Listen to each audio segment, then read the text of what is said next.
എന്റെ ആക്ച്വലി ഇതിലേക്ക് എത്തിയത് തന്നെ സിജിന്നാണ് starting point. It goes back to 6th standard. ഞാൻ 6th സ്റ്റാൻഡേർഡ് പഠിക്കുമ്പോഴാണ് ഫസ്റ്റ് 6th പഠിക്കുമ്പോഴാണ് ഫസ്റ്റ് ആയിട്ട് സിജി റിലീസ് ആവുന്നത്. സമ്മർ ക്യാമ്പിന് വേണ്ടിയാണ്. അപ്പോഴാണ് സിജിയിൽ വന്നിട്ടാണ് എനിക്ക് ഭയങ്കര എക്സ്പോഷർ കിട്ടുന്നത്. ലൈക്ക് ഓരോ എന്തൊക്കെയാണ് ചെയ്യേണ്ടത്, എന്തൊക്കെ ഇതുണ്ട്. അപ്പം അന്നൊക്കെ എന്ന് പറഞ്ഞു കഴിഞ്ഞാല് ആകെ നമ്മളെ MBBS എഞ്ചിനീയർ ഇത് മാത്രമേ ഈ 2 ചോയ്സ് നമുക്ക് എല്ലാവർക്കും എക്സ്പോസ്ഡ് ആയിട്ടുള്ളൂ, എല്ലാവരും ഇൻട്രൊഡ്യൂസ് ചെയ്തിട്ടുള്ളൂ. പക്ഷെ സിജിന്ന് വന്നിട്ടാണ് 6th സ്റ്റാൻഡേർഡിൽ നിന്ന് ആലോചിച്ചിട്ട് 6th സ്റ്റാൻഡേർഡിൽ എനിക്ക് ഐസർ, IIT ലൈക്ക് പല വിധത്തിലുള്ള ഇതുണ്ട് എന്നുള്ളത് എക്സ്പോസ് ആയിട്ട് തന്നത് ഇതെന്നാണ്. ടീച്ചർ റിയാസ് സാറ് ഇപ്പോഴും എനിക്ക് ഓർമ്മയുണ്ട്. അന്ന് റിയാസ് സാറ് പറഞ്ഞതൊക്കെ ലൈക്ക് ഐസർ ഇൻസ്റ്റിറ്റ്യൂട്ട് ഉണ്ട്, സയൻസ് ഇൻട്രസ്റ്റഡ് ആണെങ്കിൽ അതിലേക്ക് പോവാം, ഇങ്ങനെയാണ് വഴികൾ അങ്ങനെ പറഞ്ഞത്. അപ്പോ 6th സ്റ്റാൻഡേർഡിൽ തന്നെ പിന്നെ 6th കഴിഞ്ഞ് പിന്നെ 7th ഞാൻ വന്നിരുന്നു, 8th ഇവിടെ വന്നിരുന്നു സിജി സമ്മർ ക്യാമ്പ്. അപ്പം ആ വർഷങ്ങളിലൊക്കെ ലൈക്ക് ഇതിങ്ങനെ കൂടിക്കൂടി വന്നിട്ടേ ഉള്ളൂ. പിന്നെ അൽഹംദുലില്ലാ ഇത് കഴിഞ്ഞപ്പോ തന്നെ ഐസറിലേക്ക് ചെന്ന് അഡ്മിഷൻ കിട്ടി. അങ്ങനെ ഐസർ കഴിഞ്ഞു. ഇപ്പം 5 years കഴിഞ്ഞു. ഇപ്പം ഞാൻ മേരി ക്യൂറി ഫെല്ലോ ആയിട്ടാണ് ഇപ്പം സ്കോളർഷിപ്പ് കിട്ടിയിട്ടാണ്.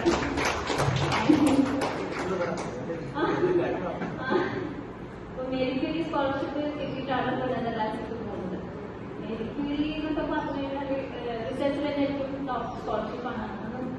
അത് ഇതിലേക്ക് എത്തിയത് തന്നെ സ്റ്റാർട്ടിംഗ് പോയിന്റ് സിജിന്നാണ്. അതുകൊണ്ട് തന്നെ ഒരുപാട് നന്ദിയുണ്ട്. സിജിനോട് എനിക്ക് പേഴ്സണലായിട്ട് ഒരുപാട് കണക്ഷൻ ഉണ്ട്. ഇതാണ് എനിക്ക് പറയുന്നത്.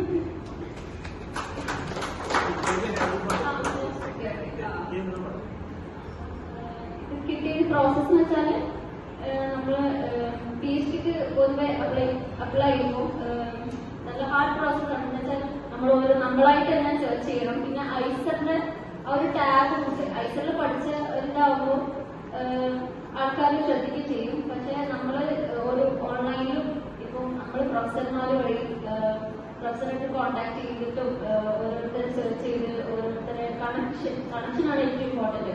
ഓരോ സംസാരിച്ച് ഓരോ കണക്ട് ചെയ്ത് നമ്മളൊരു നല്ല പ്രൊഫസറിനെ തേടി അവർക്ക് കുറെ മെയിൽ അയക്കുന്നു.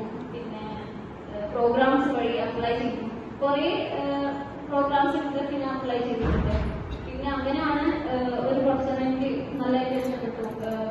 ഇതൊക്കെ വർക്കും ഇതൊക്കെ കുറെ പേപ്പറൊക്കെ വായിച്ച് വർക്കൊക്കെ ഇഷ്ടപ്പെടുന്നു. ഞാൻ ഒരു അഡ്വർടൈസ്മെന്റ് മേരി ക്യൂറിന്റെ അപ്പൊ ഞാൻ അപ്ലൈ ചെയ്ത് അങ്ങനെ 2 റൗണ്ട് ഇന്റർവ്യൂ ആണ് ഉണ്ടായിരുന്നത്. ഫസ്റ്റ് റൗണ്ടില് ജനറൽ ഇന്റർവ്യൂ എന്നുവെച്ചാൽ ഓൺലൈൻ ആയിരുന്നു. അത് കഴിഞ്ഞ് അത് സെലക്റ്റഡ് ആയി.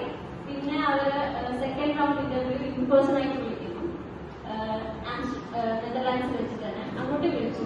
ഫുൾ ഫെയറും ഇതൊക്കെ എടുത്തിട്ട് അങ്ങോട്ട് വിളിച്ചു. അവിടെ നിന്നായിരുന്നു സെക്കൻഡ് ഇന്റർവ്യൂ. അത് ഭയങ്കര ടഫായിരുന്നു. എന്ന് വെച്ചാല് 1 വീക്കിനായിട്ട് ഞാൻ പോയത്. പക്ഷേ 1 വീക്കിന് പോയി 3 days ഇന്റർവ്യൂ ആയിരുന്നു. 3 days ഭയങ്കര ഒരു ടൈം ബ്രേക്ക് പോലും ഇല്ലാതെ ഭയങ്കര ഹാർഡ് വർക്ക് ഇന്റർവ്യൂ ആയിരുന്നു. അങ്ങനെ കുറെ പേരായിട്ട് എനിക്ക് ഇടപെടാൻ പറ്റി. പല സ്ഥലത്തും സ്പെയിനിൽ മാത്സ് പ്ലാനിലുള്ള പ്രൊഫസർ ഇതിന്റെ ഹെഡില് ജർമ്മനിയിലുള്ള അപ്പൊ കുറെ പേരുണ്ടായിരുന്നു. അങ്ങനെ ഞാൻ മാത്രമായിരുന്നു ഒരു കുട്ടിയെ മാത്രമായിരുന്നു അവർ വിളിച്ചത്. ഞാൻ കുറച്ച് സർപ്രൈസ് ആയിരുന്നു. കാരണം ഞാൻ വിചാരിച്ച് പൊതുവെ ഇന്റർവ്യൂകൾ നടക്കാന്ന് വെച്ചാൽ കുറെ കുട്ടികളെ അവർ വിളിക്കും. എന്നിട്ട് ഒരു ദിവസം കുറെ കുട്ടികൾക്ക് 20 കുട്ടികളൊക്കെ ഉണ്ടാവും ഇന്റർവ്യൂ ആണെങ്കിൽ. പക്ഷെ അത് എനിക്ക് മാത്രമായിട്ട് വെച്ചൊരു ഇന്റർവ്യൂ ആയിരുന്നു. അപ്പൊ ഞാൻ അവിടെ ചെന്നിട്ടാണ് അറിഞ്ഞത്. അത് എനിക്ക് വേണ്ടി മാത്രമായിട്ട് 3 സെറ്റപ്പ് ഒക്കെ ചെയ്ത് കുറെ പേര് ഇരിക്കുന്നു, എന്നെ മാത്രം എക്സാമിൻ ചെയ്യുന്നു അങ്ങനെയൊക്കെ. പക്ഷെ അത് സർപ്രൈസിംഗ് ആയിട്ടുള്ള കാര്യം വെച്ചാൽ അത് ഭയങ്കര കൂളായിരുന്നു. നമ്മള് ഇവിടുത്തെ ആൾക്കാരെ കൂടെയല്ല, അങ്ങനെയല്ല. നമ്മൾ ഇന്ത്യയിൽ നമ്മൾ കാണുന്നതാണല്ലോ ഐസലൊക്കെ ഒരു പ്രൊഫസർമാരെ ഇവർക്ക് കാണുന്നതല്ലേ. അപ്പൊ അവരൊക്കെ വെച്ചാൽ നമ്മൾ ഭയങ്കര പേടിച്ചിട്ട് ഒരു പ്രൊഫസർ വരും. അല്ലെ ഭയങ്കര പേടി. അവർ ഭയങ്കര ക്വസ്റ്റ്യൻസ് ചോദിക്കും.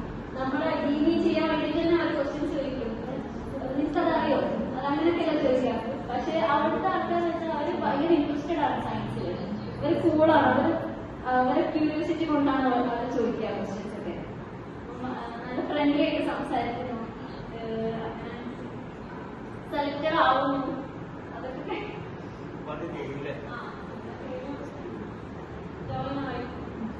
ഷടാട്ടിലേക്ക് പോകുന്നു.